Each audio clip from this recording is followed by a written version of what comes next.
Anil Antony super ദല്ലാളാണെന്ന് T G Nandakumar ആവർത്തിക്കുമ്പോഴും AK ആന്റണിയുടെ മകൻ ഇത്തരക്കാരനാണോ എന്നാണ് പലരും പരസ്പരം ചോദിക്കുന്നത്. ഇത്രയും നാൾ രാഷ്ട്രീയത്തിൽ സംശുദ്ധ ജീവിതം നയിച്ച AK ആന്റണിയിലേക്കാണ് അനിൽ മുഖാന്തരം സംശയത്തിൻ്റെ വിരൽ ചൂണ്ടുന്നത്. സ്വന്തം മകൻ അതിന് മുഖാന്തരമായി. അനിൽ ആന്റണി കള്ള ഒപ്പിട്ട് അനിൽ അംബാനിയുടെ പേരിൽ CBI ഡയറക്ടറുടെ വീട്ടിൽ കയറിപ്പറ്റി. നീരാറടിയ ടേപ്പിൽ ഇതിന് തെളിവുണ്ടെന്നും ദല്ലാൾ നന്ദകുമാർ വ്യക്തമാക്കുമ്പോൾ അതിൽ കഴമ്പില്ലേ എന്ന് പറയാനൊക്കുമോ? തെളിവ് സഹിതമാണ് അദ്ദേഹം പറയുന്നത്. കറുത്ത ഹോണ്ട സിറ്റി കാറിൽ വന്ന് ഡൽഹി സാഗർ രത്ന ഹോട്ടലിൽ വെച്ചാണ് അനിൽ പണം വാങ്ങിയത്. CBI ഡയറക്ടറുടെ വീട്ടിൽ അനിൽ പോയിട്ടുണ്ടെന്ന് ഉറപ്പുവരുത്തിയാണ് അനിലിന് പണം നൽകിയതെന്നും ദല്ലാൾ നന്ദകുമാർ പറയുന്നു.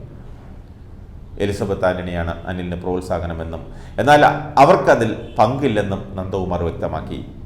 AK ആന്റണിയുടെ ഔദ്യോഗിക വസതിയിൽ വെച്ചാണ് ഇതൊക്കെ നടന്നത്.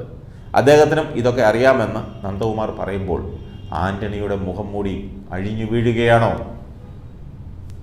അനിൽ ആന്റണിയുടെ ഡീലുകൾ പുറത്തു വരാനിരിക്കുന്നതേയുള്ളൂ.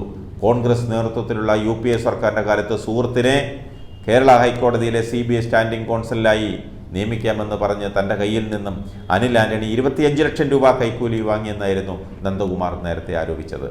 ഇക്കാര്യം പക്ഷേ അനിൽ ആന്റണി നിഷേധിച്ചതോടെയാണ് കൂടുതൽ ആരോപണങ്ങളുമായി നന്ദകുമാർ രംഗത്ത് വന്നിരിക്കുന്നത്. അനിൽ ആന്റണി സംശുദ്ധനല്ല. AK ആന്റണിയെ കൊണ്ടാണ് അനിൽ ഉപജീവനം നടത്തിയത്. ആന്റണിയുടെ കുടുംബത്തിൽ നിന്നും അനിൽ മാത്രമാണ് ബന്ധപ്പെട്ടത്. ഇടപാടുകൾ വീശിപ്പിടിക്കുകയായിരുന്നു. പ്രതിരോധ രേഖകൾ വിറ്റ് അനിൽ ആന്റണി പണം വാങ്ങി. പ്രതിരോധ രേഖകൾ ഫോട്ടോസ്റ്റാറ്റ് എടുത്ത് വിറ്റു എന്നാണ് പറഞ്ഞതെന്നും നന്ദകുമാർ പറയുന്നു. ഇതെല്ലാം ഗുരുതരമായ ആരോപണങ്ങളല്ലേ? ആണ്.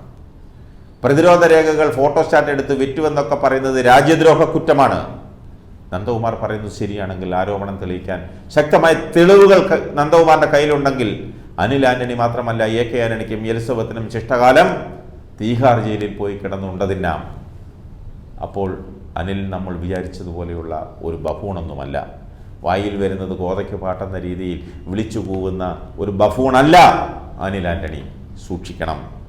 സൂക്ഷിച്ചാൽ BJPക്ക് മാത്രമല്ല മറ്റ് പലർക്കും പരിക്കേൽക്കാതെ രക്ഷപ്പെടാം.